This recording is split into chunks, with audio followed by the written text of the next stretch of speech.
என் உயிரினும் மேலான இனிய தமிழ் சொந்தங்கள் அனைவருக்கும் இனிய வணக்கம். கிட்டத்தட்ட இரவு 11 மணி ஆயிடுச்சு.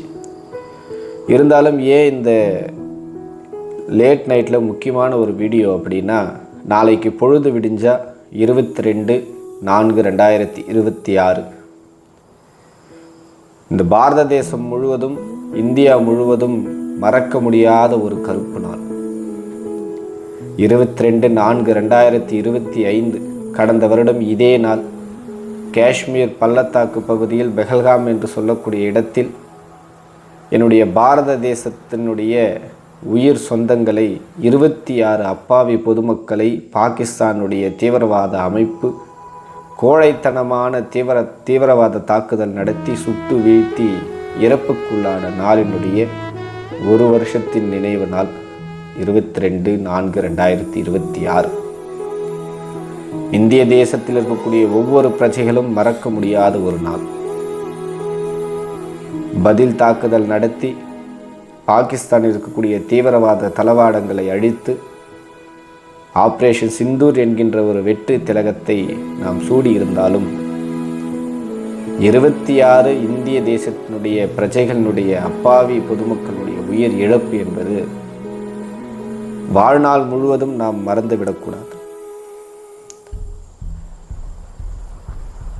இந்த நாள் ஒவ்வொரு இந்திய குடிமகனும் தன்னுடைய வாழ்நாளில் மறக்காமல் ஒவ்வொரு வருடமும் உயிர் நீத்த நம்முடைய பாரத தேசத்துடைய சொந்தங்கள் அனைவருக்கும் அஞ்சலி செலுத்த வேண்டிய முக்கியமான நாள். கிட்டத்தட்ட ஒரு வருஷம் இந்த சம்பவம் முடிந்திருந்தாலும் அதனுடைய தாக்கம் என்றென்று காலக்கும் அழியாமல் இருந்து கொண்டே இருக்கும். இந்த பெஹல்காம் தாக்குதல் நடந்த சோகம் ஒரு பக்கம் இருந்தாலும், இந்த தேசத்தில் பிறந்து என்னுடைய சகோதரர்களுடைய இறப்புக்கு துளியும் கவலைப்படாத சில ஜென்மங்கள் பாகிஸ்தானில் நடைபெற்ற தாக்குதலுக்கு ஒப்பாரி வைத்து கொண்டு அழுத சம்பவங்கள்,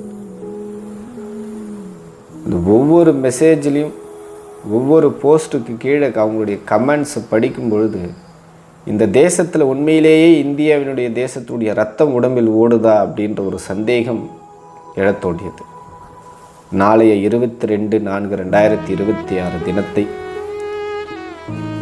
ஒவ்வொரு இந்திய பிரஜைகளும் கட்டாயம் ஒரு 2 நிமிடமாவது அவர்களுடைய ஆன்மா சாந்தி அடைய இறைவனிடம் மௌன அஞ்சலி செலுத்த வேண்டும் என்றும், நாம் அவளுடைய இழப்பிற்கு செய்யக்கூடிய ஒரு ஈடு இணையாக இருக்கும் என்பது என்னுடைய தனிப்பட்ட கருத்தாக இந்த வீடியோ பதிவில் பதிவிடுகின்றேன். நாளைய தினம் உண்மையிலேயே இந்த தேசம் மீளா துயரத்தில் மூழ்கி கிடந்த நாள். இப்படி மீண்டும் இதே பாரத தேசத்தில் எந்த ஒரு காலகட்டத்திலும் மீண்டும் இது போன்ற ஒரு இழப்புகள் நாம் சந்திக்கக்கூடாது என்று இறைவனிடம் பிரார்த்தித்து கொண்டோம். உயிர் நீத்த ஒவ்வொரு என் பாரத சகோதரர்கள் அனைவருக்கும் ஆன்மா சாந்தி அடையட்டும் என்று என்னுடைய இந்த அஞ்சலியை செலுத்துகின்றேன். நன்றி. ஜெய்ஹிந்த். வாழ்க பாரதம்.